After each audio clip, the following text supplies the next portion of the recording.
Durant cette séance, on va présenter le chapitre 3 qui concerne les développements limités.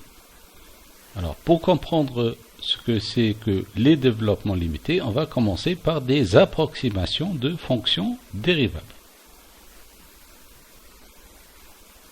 Alors, les approximations de fonctions dérivables. Il y a plusieurs approximations. On va commencer par une approximation du premier degré, ou les approximations du premier degré. Alors,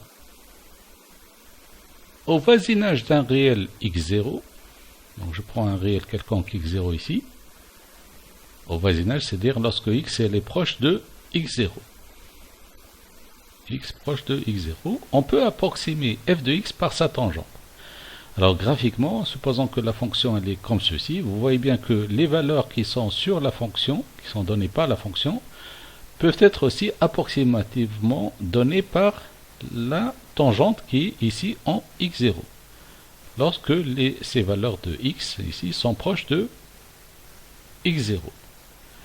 Et donc l'idée c'est simplement de remplacer f de x ou de l'approximer par les valeurs qui sont données par la tangente. Donc il nous faut déterminer l'équation de la tangente. Alors, l'équation de la tangente, la voici. L'approximation du premier degré de f au voisinage de 0 est simplement f de x approximativement égal à f de x0 plus f' de x0 facteur de x moins x0. Encore une fois, ça c'est la partie qui concerne la tangente en x0. Alors, si je veux calculer cette approximation en particulier au voisinage de 0, ce qui sera toujours, enfin souvent le cas, il suffit de remplacer x0 par 0 ici, et donc on aura f de x approximativement égal à f de 0 plus f' de 0 fois x moins 0, autrement fois x. Et ça, c'est ce qu'on appelle une approximation du premier degré au voisinage de 0. Un exemple. Utilisons une approximation du premier degré pour montrer que le logarithme de 1 plus x est à peu près égal à x lorsque x est proche de 0. Et on va donner une valeur approchée de log de 1,02. Alors lorsque x est proche de 0, autrement il est très faible, le log de 1 plus x est approximativement égal à x. Et en fait on va montrer ici que le log de 1,02 peut être facilement calculé si on utilise cette approximation. Donc, on va considérer la fonction f de x est égale ln de 1 plus x. Donc déjà, avec une approximation de premier degré au voisinage de 0, c'est f de x, c'est à peu près f de 0 plus f' de 0 fois x. Alors, à quoi égale le f de 0? C'est log de 1 plus 0. Log de 1 plus 0, c'est log de 1, c'est 0. Et puis j'ai besoin de la dérivée de cette fonction-là que je vais dériver par la suite et calculer en 0. Donc on a f de 0 égale à 0, ça je l'ai expliqué. f' de x, c'est 1 sur 1 plus x, c'est juste la dérivée de 1 plus x. Et f' de 0, c'est 1. Alors si je remplace dans cette équation, j'aurai donc, pour x proche de 0, autrement au voisinage de 0, log de 1 plus x, qui est f de x, est à peu près égal à f de 0 plus f' de 0 fois x. Avec ces valeurs-là, c'est à peu près égal à x. Par conséquent, je peux calculer le logarithme ou donner une valeur approchée du logarithme de 1,02, puisque le logarithme de 1,02, c'est le logarithme de 1 plus 0,02. 1 plus 0,02, ça fait 1,02. Autrement, de la forme 1 plus x. Comme ici. Et c'est à peu près égal à 0,02. Donc vous remarquerez que lorsque j'ai une valeur qui est assez faible, mais il faut que ça soit assez faible, ça vous donne directement le logarithme. Alors la valeur exacte, si vous utilisez une calculatrice, c'est 0,0198, qui est assez proche de 0,02 si vous faites un arrondi ici. Alors, passons à une approximation du deuxième degré. Alors, une approximation du deuxième degré au voisinage de x0, elle peut être définie, on verra par la suite pourquoi en fait, mais elle peut être définie de cette façon-là. Donc, ça c'est... Alors, tout ceci, c'est une approximation au premier degré. F de x0 plus f' de x0 facteur de x moins x0. Ça, c'est une qu'on ajoute ceci pour avoir une approximation au deuxième degré. Alors, vous remarquerez que ici, j'ai utilisé la dérivée première. Ici, j'ai utilisé la dérivée seconde. Et ici, c'est à la puissance 1. Ici, c'est à la puissance 2. Ici, c'est divisé par 1. Ici, c'est divisé par factoriel 2, qui est égal à 2. Et toujours au voisinage de 0, on aura besoin souvent par la suite, l'approximation au voisinage de 0, il suffit de remplacer x0 par 0 pour obtenir ce résultat-là, qui est assez simple puisque f de x est approximativement égal à f de 0 plus f', qui est la dérivée de f en 0, qui n'est pas égal à 0, f' de 0 fois x plus f seconde en 0 divisé par 2 fois x au carré. Un exemple encore une fois, on va calculer et donner une valeur approchée de racine cubique de 1,03 en utilisant une approximation du premier degré et une approximation du deuxième degré. Alors, la racine de cubique de 1,03, c'est égal à 1,009902. Autrement, ça, au cube, ça donne 1,03. Vous pouvez le vérifier avec une calculatrice. Mais on va donner une approximation directe, enfin une valeur approchée. Alors on va considérer la fonction racine de cubique de x plus 1 au voisinage de 0. Alors dans ce cas, le f de 0, et on va, comme c'est au voisinage de 0, on va le calculer en 0. f de 0 c'est égal à 1. Ensuite, on va dériver ça. On va obtenir 1 tiers x plus 1 à la puissance moins 2 tiers. Alors ça c'est juste la dérivée de x plus 1 à la puissance 1 tiers qui nous donne ça. Alors les dérivées, j'espère que vous les avez compris. Alors, f' de 0, c'est juste 1 tiers fois 1 à la puissance moins 2 tiers, autrement c'est 1 tiers. Donc, une approximation du premier degré, qui a cette forme-là, f de 0 plus f' de 0 fois x, ça sera donc 1 plus 1 tiers fois x. D'accord? Et donc, racine cubique de 1,03, je peux l'approximer par f de x plus 1, autrement 0,03 plus 1, 0,03 plus 1, ça fait 1,03. Et donc, je peux l'approximer par 1 plus 1 tiers fois le x ici c'est 0,3, qui va me donner 1 plus 0,01. 1 plus 0,01, ça fait 1,01. Donc la racine cubique de 1,03 par une approximation du premier degré, ça me donne 1,01, qui est assez proche de cette valeur en fait. Mais ce n'est pas exactement la même valeur puisque c'est approximatif. Alors, avec une approximation de second degré, qu'est-ce qu'on a besoin de quoi? On a besoin de la dérivée seconde. Alors ça, c'était la dérivée première. La dérivée seconde, c'est la dérivée de cette fonction-là. Donc, je dérive encore une fois cette fonction. Ça fait 1 tiers fois moins 2 tiers, donc cette puissance, fois la dérivée de x plus 1, qui est simplement 1, fois x plus 1 à la puissance moins 2 tiers moins 1. Autrement, moins 2 tiers moins 3 tiers, autrement moins 5 tiers. Et ça me fait donc moins 2 sur 9, x plus 1 à la puissance moins 5 tiers.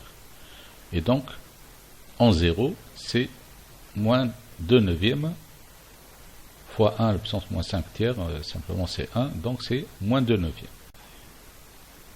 L'expression d'une approximation du second degré est donc f de x approximativement égal à f de 0 plus f' de 0 fois x plus f seconde de 0 sur 2 fois x au carré. Ça va nous donner l'approximation du second degré. Alors f de 0, on a trouvé c'est 1, f' de 0 c'était égal à 1 tiers fois x, et ça on a trouvé que c'est égal tout à l'heure moins 2 neuvièmes, donc moins 2 neuvièmes sur 2 x au carré, autrement moins 1 neuvième x au carré. En conséquence, la racine cubique de 1,03 qui est donc égale, comme tout à l'heure, à f de 0,03, puisque f de 0,03, comme tout à l'heure, f de 0,03, ça fait la racine de 1 plus 0,03, donc ça va me donner ça. Donc on peut l'approximer par, il suffit ici de remplacer x par 0,03. Donc c'est 1 plus 1 tiers fois 0,03 moins 1 neuvième fois 0,03 au carré, lorsque x égale à 0,03. Alors 0,03 sur 3, ça fait 0,01, et puis 0,03 au carré sur 9, ça fait 0,0001. Autrement, le résultat, c'est 1,0099.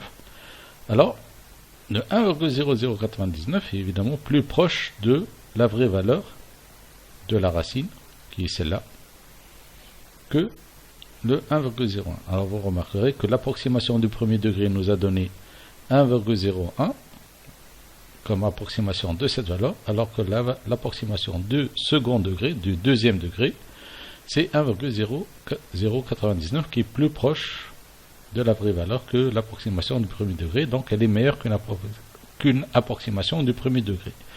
Et donc on peut faire une approximation du troisième degré qui nous donnera un résultat encore meilleur. Mais pour faire une approximation du troisième degré, il faut quoi? Il faut faire une dérivée d'ordre 3. Donc il faut un travail supplémentaire. Alors, les approximations de degrés supérieurs sont de cette forme-là. Alors, une approximation du troisième degré, alors, ça s'écrit de cette façon-là. F de x est approximativement égal à f de x0 plus f' de x0 fois x moins x0. Tout ça, c'est une approximation premier degré. J'ajoute le terme avec la dérivée seconde, donc pour deuxième degré. Et vous remarquerez que pour ajouter ensuite un terme pour le troisième degré, il suffit de ajouter une dérivée d'ordre 3 divisée par facteur de 3 fois x moins x0 au cube. D'accord? Et alors, si c'était une approximation quatrième degré, il faut ajouter plus dérivée d'ordre 4 de x0 sur factoriel 4 fois x moins x0 à la puissance 4, etc. Donc, d'une façon générale, on peut généraliser avec un polynôme de degré n, qu'on appelle polynôme de Taylor, afin d'obtenir une approximation de degré n, dite approximation de Taylor. L'approximation de Taylor de degré n, de f au voisinage de x0, ça c'est la définition. En fait, c'est le terme ici, donc ça c'est dérivée seconde, ensuite dérivée d'ordre n, fois x moins x0 à la puissance n. C'est un résultat qui est important, qu'il faut retenir, qui n'est pas compliqué, parce que si vous connaissez que cette forme approximation d'ordre 2, vous pouvez continuer simplement en changeant, du coup, que ce soit dérivée seconde, dérivée d'ordre 3, enfin vous l'ajoutez, plus, etc. Les calculs par la suite seront évidemment beaucoup plus compliqués, de plus en plus compliqués, que l'ordre il est assez important, parce qu'il faut dériver plusieurs fois par la suite, mais généralement on se limite à une dérivée d'ordre 2 ou d'ordre 3 en général. Alors, la formule de Taylor. À partir de l'approximation de Taylor, on peut donner la valeur de f au voisinage de x0. Alors, pourquoi? Parce que, en fait, ça c'est l'approximation de Taylor.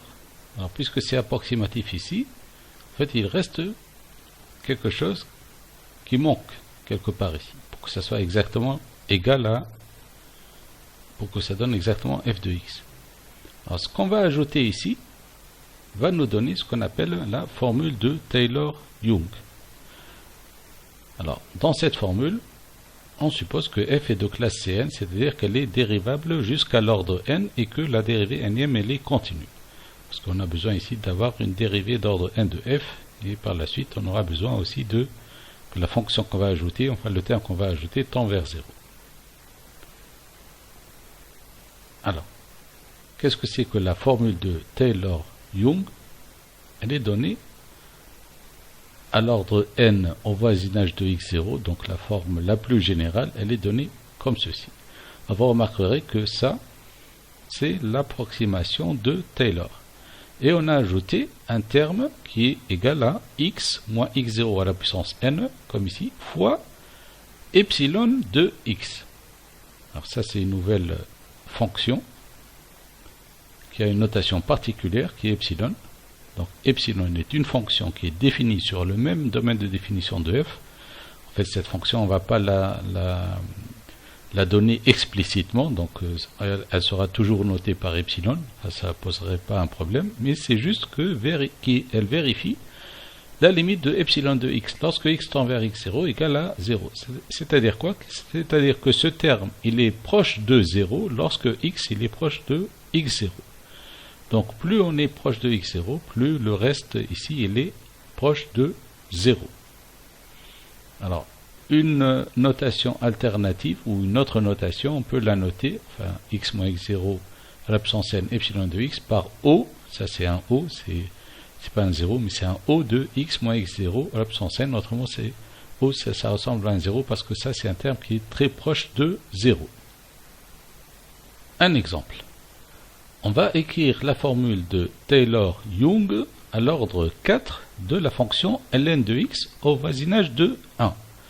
Alors, remarquerez ici que c'est au voisinage de 1 parce que la fonction ln n'est pas définie en 0, donc on ne peut pas calculer ça ou la formule au voisinage de 0. Alors, à l'ordre 4, donc on a besoin de dériver 4 fois la fonction ln. Donc, on a f de x égale ln de x. Donc, la dérivée première, c'est de ln de x, fonction logarithme népérien, c'est 1 sur x. Alors, si on dérive ça une seconde fois, c'est moins 1 sur x au carré. Dérivée d'ordre 3 de ça, c'est 2 sur x au cube. Et si vous dérivez 2 sur x au cube, vous aurez moins 6 sur x à la puissance 4. Alors on va calculer ça au voisinage de 1. Autrement, on va calculer f' de 1, etc. Alors f' de 1, c'est 1. F seconde de 1, c'est moins 1. F, la dérivée d'ordre 3 en 1, c'est égal à 2. Et la dérivée d'ordre 4 de x, lorsque x est égal à 1, c'est égal à moins 6. On va remplacer ces valeurs-là dans la formule de Taylor, de telle façon qu'on aura au voisinage de x0 à l'ordre 4. Alors ça, c'est la formule de Taylor à l'ordre 4. Alors, je rappelle, ça c'est la formule générale à l'ordre n. Mais si on s'arrête à l'ordre 4, la formule, ça sera comme ceci. Alors encore une fois, ça c'est pas une formule trop compliqué parce qu'il suffit de comprendre le premier terme. Alors vous avez f de x0 plus x moins x0 sur factoriel 1 qui est 1 fois f' de x0. Et vous ajoutez la même chose mais avec 2. Vous ajoutez la même chose avec 3. Vous ajoutez la même chose avec 4. Faites jusqu'à l'ordre 4 ici. Alors si la question était au voisinage de x0 à l'ordre 5, on va ajouter x moins x0 à la puissance 5 sur factoriel 5 fois f dérivé d'ordre 5 de x0 qu'il faut dériver aussi. Donc il faut continuer ici. Alors ensuite le reste de Young c'est x moins x0 à la puissance 4 epsilon de x avec ce epsilon. Il tend vers 0 lorsque x tend vers 0. Alors ici j'ai remplacé f par la fonction ln. Donc simplement j'aurai ln de x0 x moins x0. Alors f' de x0 c'est simplement f' de x0 c'est 1 sur x. Donc, f' de x c'est 1 sur x. Donc, f' de x0 c'est 1 sur x0. X moins x0 sur x0, ça fait ça. Vous remplacez ici de la même façon, vous obtenez ceci. Vous pouvez vérifier chez vous l'exactitude de ce que j'ai calculé ici. En fait, le 24 par exemple ici, c'est factoriel 4. Ça vous donne 24. Et x0 à la puissance 4, c'est parce qu'il est donné ici. Enfin, avec un moins 6. Enfin, il y a des simplifications à avoir. Donc, vous aurez un 6 sur 24. Voilà, plus ce terme-là. Et donc, au voisinage de 1, il suffit de remplacer x0 par 1. Donc, vous aurez ln de x, ça sera log de 1 qui est 0, plus x moins 1 sur 1, x moins 1, moins x moins 1 au carré sur 2, x moins 1 au carré sur 2, plus 2 fois x moins 1 au cube sur 6. 2 sur 6, ça fait 3. Enfin, 1 sur 3. Et puis, vous remplacez donc x0 par 1, vous obtenez ce résultat-là. Alors ça, c'est la formule de Taylor-Young appliquée à la fonction log de x, la fonction logarithme népérien, au voisinage de 1, lorsque x est proche de 1. Donc la fonction epsilon de x tend vers 0 lorsque x tend vers 1. Cette formule, elle est ici donnée au voisinage de 1. Évidemment, on ne peut pas donner une formule au voisinage de 0 puisque la fonction n'est pas définie en 0. Mais si on a une fonction qui peut être définie en 0, autrement au voisinage de 0, la même formule, ça s'appelle la formule de Maclaurin. Donc, lorsqu'on applique la formule de Taylor-Young au voisinage de 0, on obtient la formule de Maclaurin. Alors, pourquoi c'est une formule particulière ici? Parce que c'est ce qu'on va utiliser le plus souvent. Donc, on va utiliser plutôt la formule de Maclaurin qui est la suivante. Alors, vous remarquerez que rien ne change, sauf que au lieu que ce soit x moins x0, c'est juste x moins 0, donc c'est x. Et ici, de la même façon, x moins x0 au carré, ça fait x moins 0 au carré, donc x au carré, etc. Et à la fin, vous aurez x à la puissance n, epsilon de x. Avec, encore une fois, ne pas oublier de l'écrire, epsilon de x, c'est une fonction qui tend vers 0 lorsque x tend vers 0. Un exemple. Donnons la formule de Maclaurin à l'ordre 4 de la fonction f de x égale racine de 1 moins x au carré. Pour cela, qu'est-ce qu'il nous faut avoir? En fait, il faut calculer cette fonction en 0. Il faut avoir les dérivés d'ordre 1, d'ordre 2, jusqu'à l'ordre qui est demandé, d'ordre 4. Donc on va dériver cette fonction une première fois, une deuxième fois, une troisième fois et une quatrième fois. Et à chaque fois, on va calculer, ça donne quoi en 0. D'accord? Alors, j'ai fait tous les calculs. Alors, si f de x égale racine de 1 moins x au carré, f de 0, je remplace ici x par 0, ça va me donner racine de 1, donc c'est 1. Ça, c'est la dérivée de racine de 1 moins x au carré.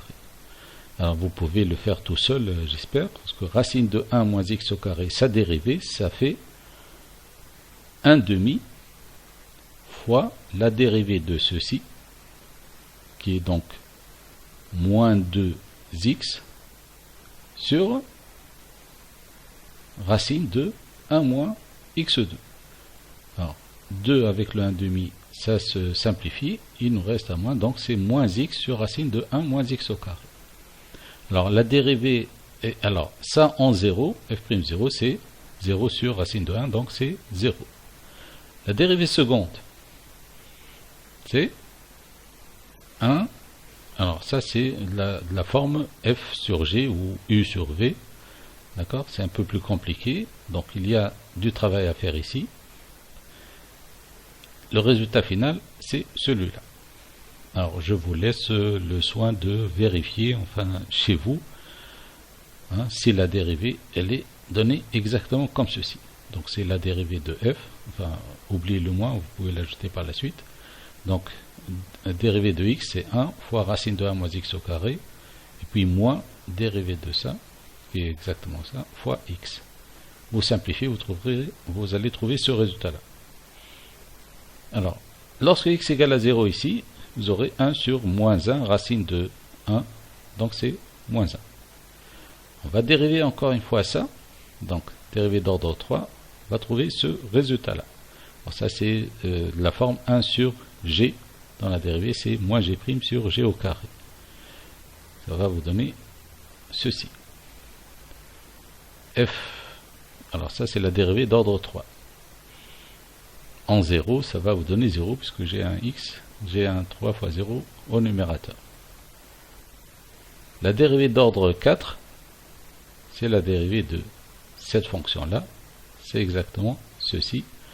Et en 0, ça va me donner 3 sur moins 1 au cube, ça fait moins 1, racine de 1 c'est 1, donc moins 3. Alors, ces valeurs-là, je vais les remplacer maintenant dans ma formule. Alors, la formule de Maclaurin, c'est quoi? F de x, c'est f de 0 plus x fois f' de 0 plus, alors je rappelle la formule de Maclaurin, c'est la voici. Ça c'est à l'ordre n. Si c'était à l'ordre 4, comme c'est demandé dans l'exemple, il suffit de s'arrêter à, ou de prendre n égale à 4. D'accord? Comme ici. Voilà. Donc x fois f'0 plus x au carré sur 2 f seconde de 0 plus x au cube sur 6 f, la dérivée d'ordre 3 de f en 0 plus x à la puissance 4 sur 24. Le 24, ça provient des factoriels de 4 plus x de 4 epsilon de x, et epsilon de x c'est une fonction qui tend vers 0 lorsque x tend vers 0. Autrement, la limite de epsilon de x lorsque x tend vers 0 égale à 0. Alors, je vais remplacer f' de 0 par son expression, f seconde de 0 par, f' de 0 c'est égal à 0, donc je vais la remplacer, f seconde de 0 c'est égal à moins 1, je vais le remplacer ici. Donc le x déjà fois f' de 0 c'est égal à 0, puisque f' de 0 c'est égal à 0. Et j'aurai finalement f de x qui est racine de 1 moins x au carré, c'est 1, ça c'est un 0. Ensuite, f seconde de 0 c'est quoi? F seconde de 0 c'est moins 1.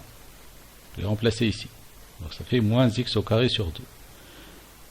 Ça c'est la dérivée d'ordre 3 qui est égale à 0. Donc ça va s'enlever. Et il me reste celle-là qui est moins 3. Alors moins 3 sur 24, ça fait moins 1 sur 8. Donc x au 4 sur 8. Epsilon de x avec la limite de epsilon de x lorsque x tend vers 0 égale à 0.